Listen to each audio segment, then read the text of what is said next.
Good evening. It's Thursday, February 20th, 2020. In other words, it's 2/20/2020. Uh, so if you're headed to Las Vegas, at least you have some numbers to bet on. It is Journal 285, and it's T+324. Today was a City of Hope Day.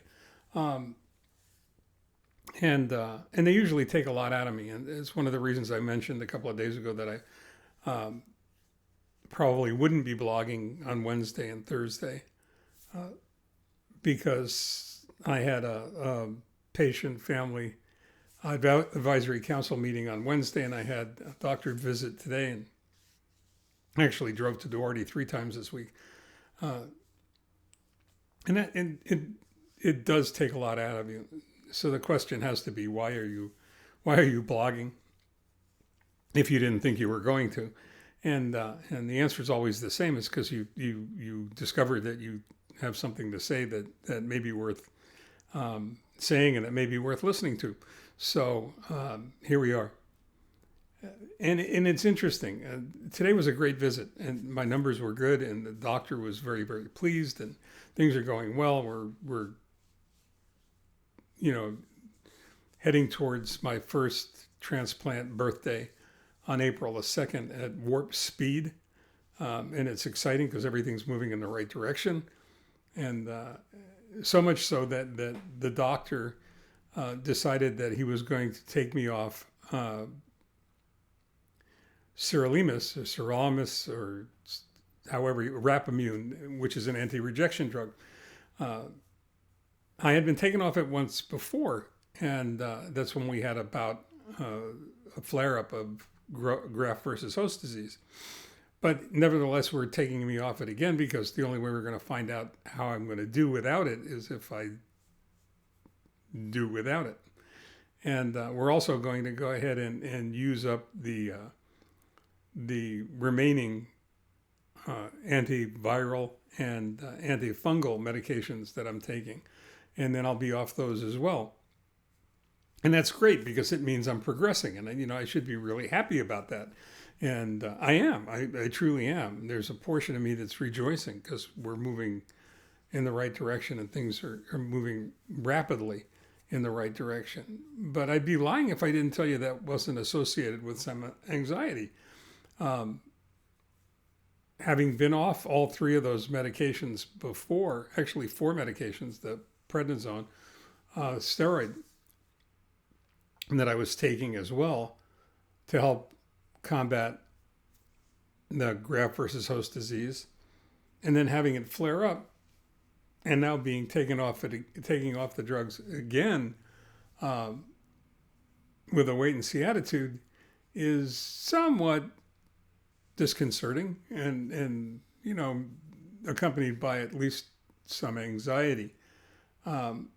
And it's interesting, and that's one of the reasons that we're doing the blog tonight. That's one of the reasons I'm doing the blog tonight is because I'm looking at a presentation that I'm putting together for the end of March, one that I'll be able to do because it's here in California. It's within driving distance, and I'll be able to go down and without getting on an airplane or heading to an airport or being in,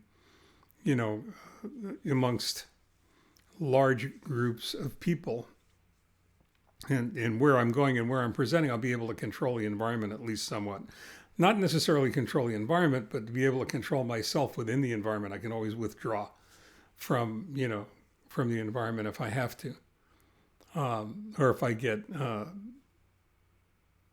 nervous about that. And I think that the message here is really that, and it's interesting because the presentation that I'm going to be making is about living fearlessly, and particularly about my experience having to face, cancer, especially at the beginning when we were all convinced that it was incurable, untreatable, and chronic, and that it would be terminal, which is something that no one should have to face. It certainly isn't easy to face. But the presentation is on that, and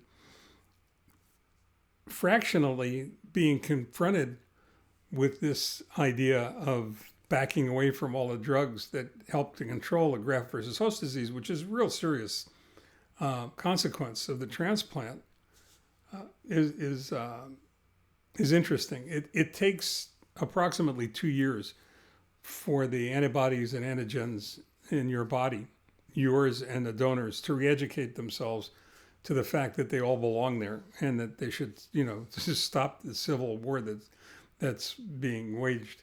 So I think it's important to talk about things like this because they have to do with our ability to go ahead and handle that anxiety, how you deal with that fear.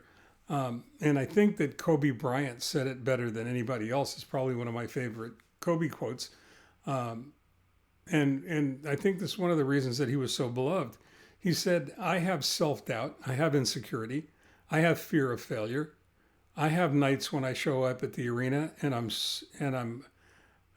like, my back hurts, my feet hurt, my knees hurt. I don't have it. I just want to chill. We all have self-doubt.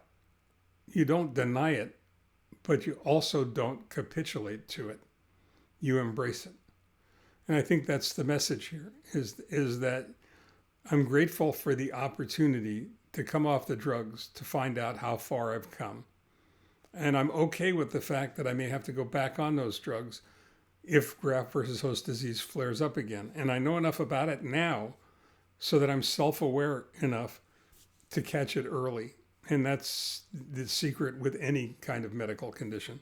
So think about that. Think about fear. Think about anxiety. Think about having to confront all of those things, and then recognize that it's a normal part of living. You have to be aware of it. You have to accept the fact that it's going to happen, but you don't have to capitulate to it. And on that happy note, I will leave you for this evening. Stay well. Take care.